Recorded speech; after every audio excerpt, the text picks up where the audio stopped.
Hello, Miss Nadira Yusoff. Very lovely to have you here. Very happy to be here. Thank you. Thank you so much for coming here to the BrandLaureate Podcast. It's a pleasure.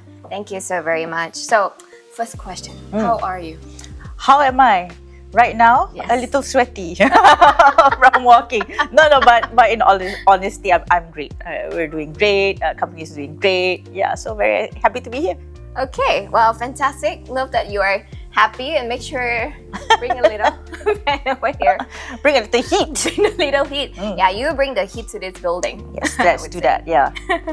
All right, so let me dive into the question. Like the first question, I think a lot of people wants to know this. Well, your credentials are impressive. You're a tech founder, CEO of Kiddocare, Malaysia's first on-demand childcare service platform. You serve as a deputy president of the National Council of Women's Organization Malaysia. You were also the former president of the Women Entrepreneur Network Association Malaysia, founder and managing director of Girls in Tech Malaysia. You were a trained electrical engineer, a lifelong advocate for women entrepreneurs and empowering women, and a mother of 6. How did you go from an electrical engineer to being a founder of Kiddocare and empowering women while juggling the duties of a mother? Wow, now that you mentioned all that, I feel tired. I don't even know how I actually got there, right? But I think, in life, every step of the way leads you to somewhere, right? So in my case, studying engineering, the fact that I was an engineer allowed me to probably have that kind of thinking, being able to establish processes, being able to work with technology and things like that, right? And working with women in different types of organization allowed me to also explore the real pain points of what women are actually facing, right? Trying to empower them. That's really my passion, because I knew exactly how it was, how exactly painful it can be, the challenges that we have to overcome, right? The real need for a support system if we were to empower ourselves, if we were to go and capture our dreams and things like that, right? And the fact that I am also a mom, right, who's also an entrepreneur, so all these things basically just gels together, right? So the experience and the background and the whole relationship building throughout the time, that whole journey, right? And then just try to think, how can I solve this problem better, right? So initially it was trying to solve the problem for myself, right? How do I, run my business while having to take care of my children, right? Because at that time I was also a single mother, right?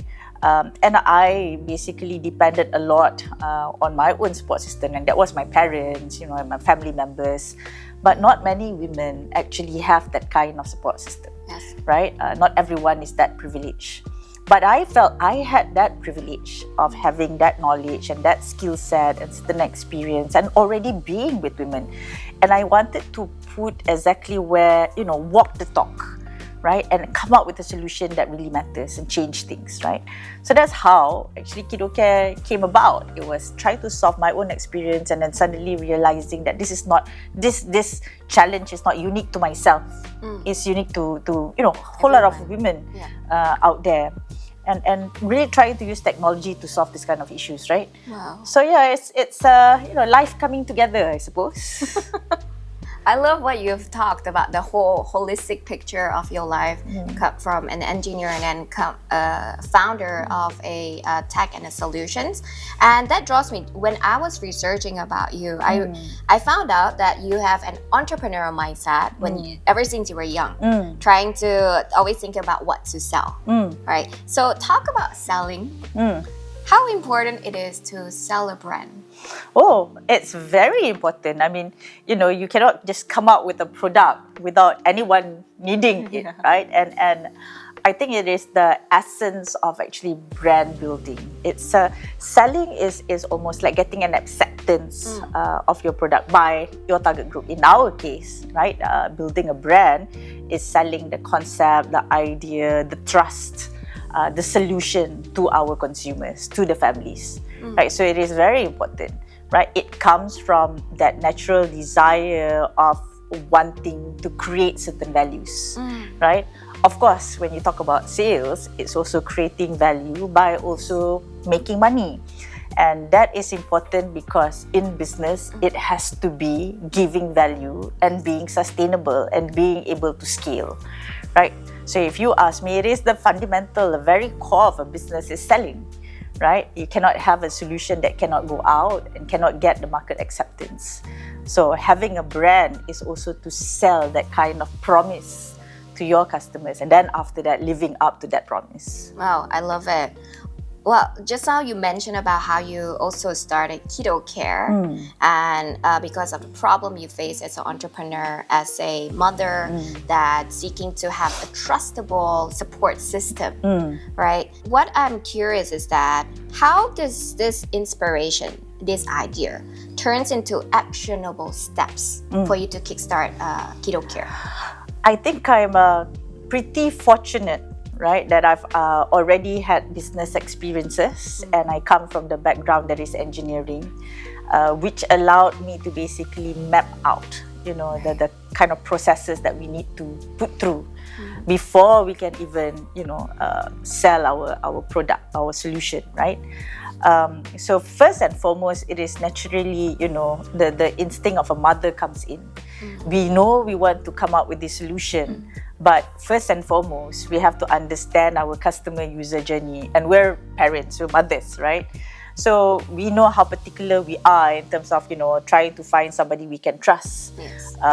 Who is this person who's going to come in and take care of my child? Especially for an on-demand platform, because it can just be anyone, right? So how can we ensure that first and foremost, anyone who's going to come into our system is properly trained, is vetted, is qualified before we send them out, right? So we're very determined. We're not going to be any type of marketplace that allows just anyone to come in, because we're very certain that we are concerned over the safety and the security and the quality of service, right? So we had to make sure that we take care of the supply side first. And then after that, using technology to make sure that we are able to make processes more efficient, more transparent. How can we improve monitoring and safety during service? And over and on top of that, that's not enough, right? How else can we put in support? Because anything can happen throughout the service. What if the carer needs some help? What if the parents needs help? What if the child needs help, right?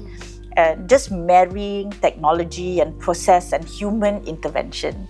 I think all those things come about, and I think it cannot happen without the experience of being a mom.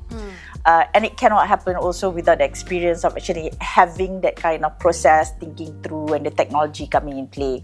So yeah, again, life takes its place.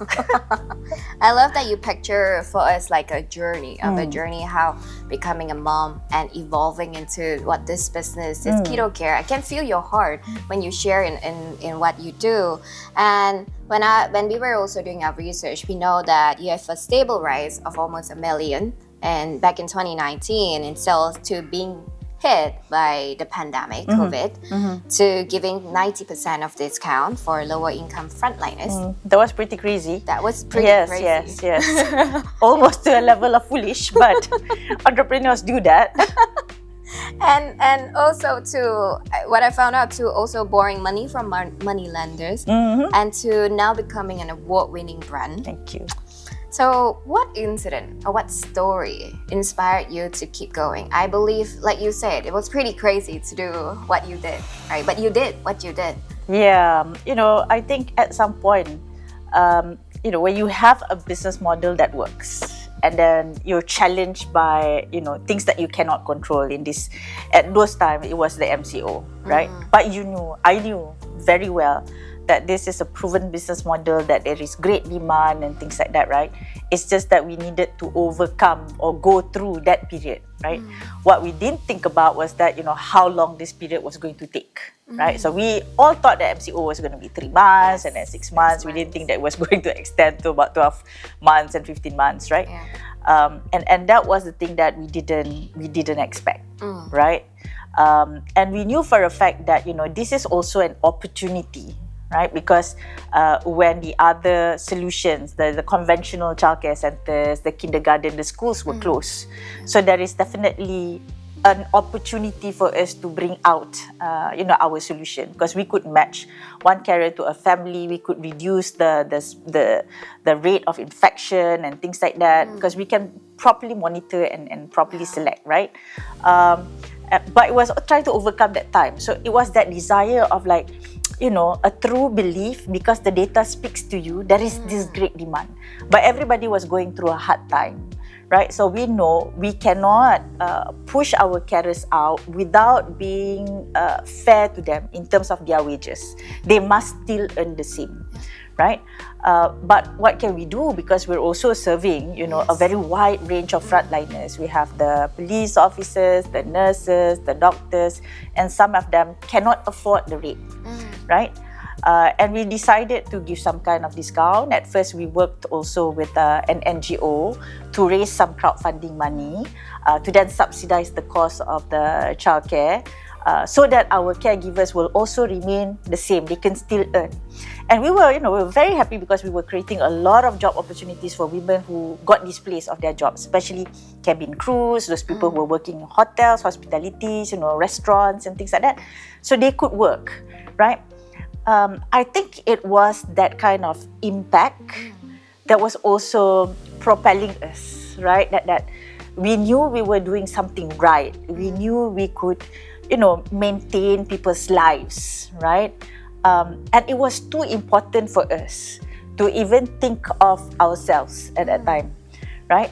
But, for a period of time, once you give too much discount, of course, it's going to take a toll on your cash flow, right? But I had that belief that MCO was going to end, right?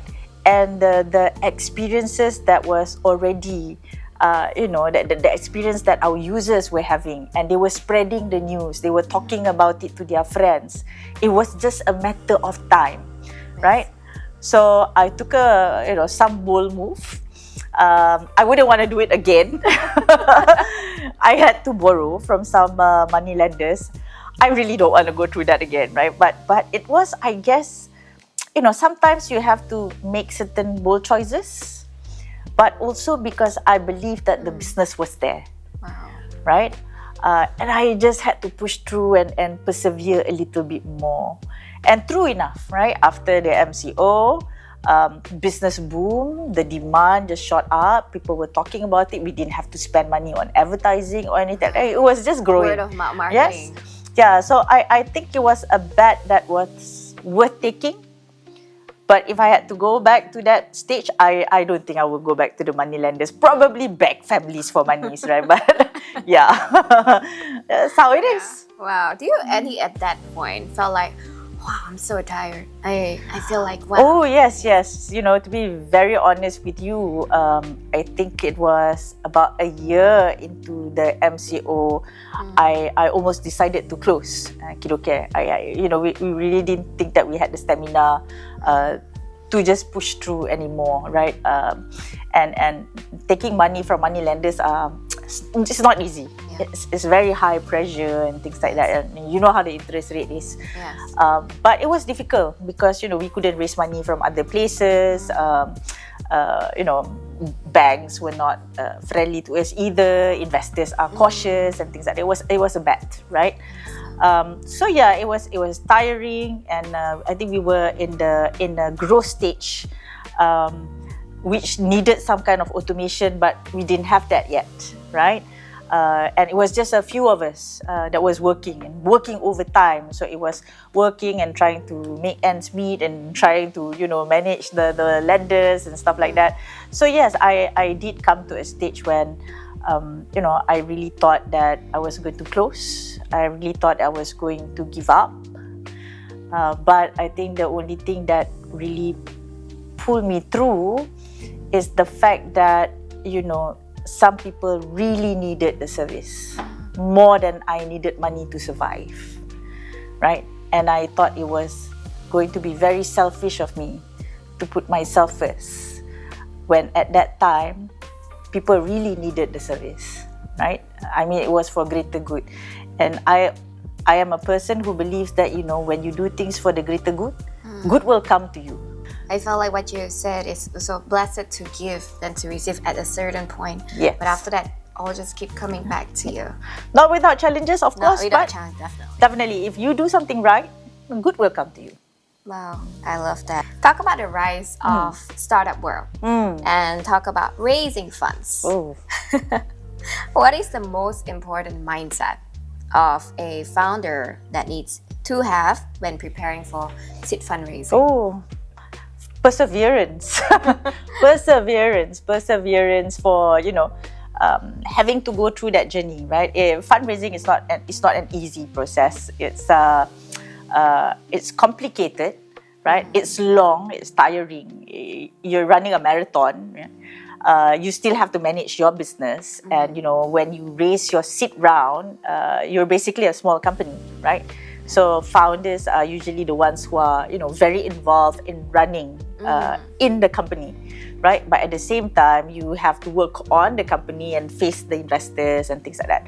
So in seed round, it's usually about having to sell the concept and the ideas and getting the investors to really see the potential of your business. For a business like Kiddocare, we don't have that kind of benchmark within the region, right? And so it was a little challenging because the investor community did not know how to evaluate us or value us, or how do we benchmark this company, right?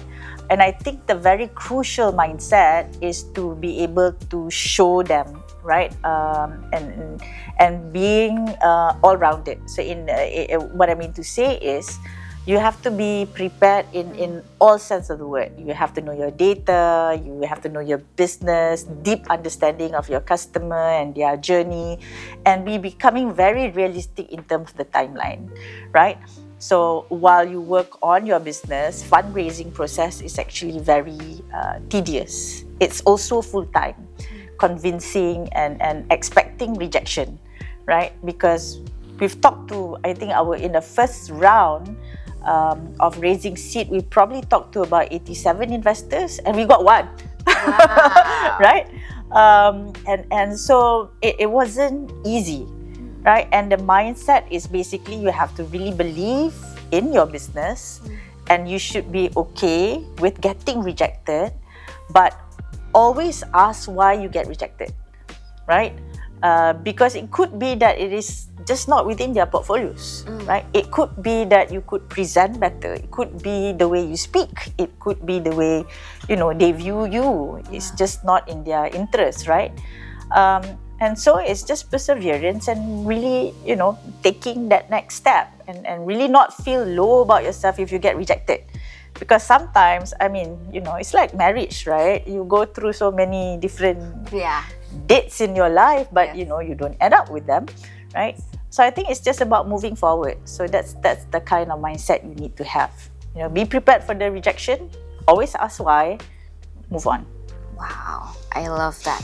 Talking about women in technology, right, or women in high position, we often need to work 2 times harder, or even more than our men founders or men colleagues, right, to prove our business, our ideas, our conviction, right? So what are your thoughts on this? My honest view on this, right? I've been an entrepreneur for quite some time, right? And it depends also on the industry that you're in and who you speak with, right? Sometimes it's also the way us women founders present ourselves, right? So I have the privilege of having many founder friends, and many of them are men, right? And if you talk to them, the way they present, the way they have confidence and conviction in their business is very different from the likes of the women, right? And I think this is promising because we're seeing more women founders coming up and securing investment. I cannot really blame the investment community for not, relating to how women present their business, and probably that contributes to a lower amount of investment into women-founded businesses because they don't see much of us, right? So they're very, very comfortable with this kind of style. They know this, how the men present their business, how ambitious they can be, while women tend to be more practical, right? And sometimes it doesn't look attractive enough, right? And women usually come with more something that is impactful in nature in the way that they present their business, right? It's just how women think. We look at things more inclusively, and the type of business that we do usually would affect, would have some impact on the social element or things like that, right? So sometimes we're just not talking to the right people, right? So sometimes you talk to probably investors that are more driven in a different way. But I think it's promising now because we have more impact investors that are available. And I feel that this is an opportune time for women to actually come out with their solutions based on impact, because the investor community, the impact investors community would be more receptive to this. Well, I love what you have shared earlier, and I felt that there is a dynamic of shift. Just now you talked about how women right now are slowly becoming, or very quickly, rapidly becoming more confident in their pitching. They know what the VCs are looking for, what investors are looking for. So is there a shift in terms of, last time it used to be a more men-centric platform, now it's more dynamic, having more voices for women? I think you have to look at it from this way, right? I think that definitely there is a shift, right? For anything to take on mainstream, we have to start somewhere. So first and foremost, I think there is the shift of more women taking on tech businesses, right? So last time we had many women in businesses. In fact, women in micro, small businesses, but not necessarily tech related, right? So of course, this kind of women would not be talking to investors, and the investors that we have largely are tech investors, right? So they're very what do you call that? They're more inclined towards certain type of tech investment, right? But now we're seeing shift of women who were traditionally in normal businesses. Even if they don't produce tech, they are coming up to use tech, adoption of technology that changes their business models, right? So now they have more reasons to go and face the investment community, right? And the fact that we have more women now, who has secured investments, who has now become role model. It will inspire the newer generation, women who are already studying tech, women who have certain ideas, and knowing that this is possible, right? So because of that, I think there is going to be a shift. It is happening now, right? It's just in quantum. Of course, we have a smaller number, right? But we're expanding that size now. So I think, it is important for us to share the success stories of women who have secured, who have made it, to serve as inspiration for other women.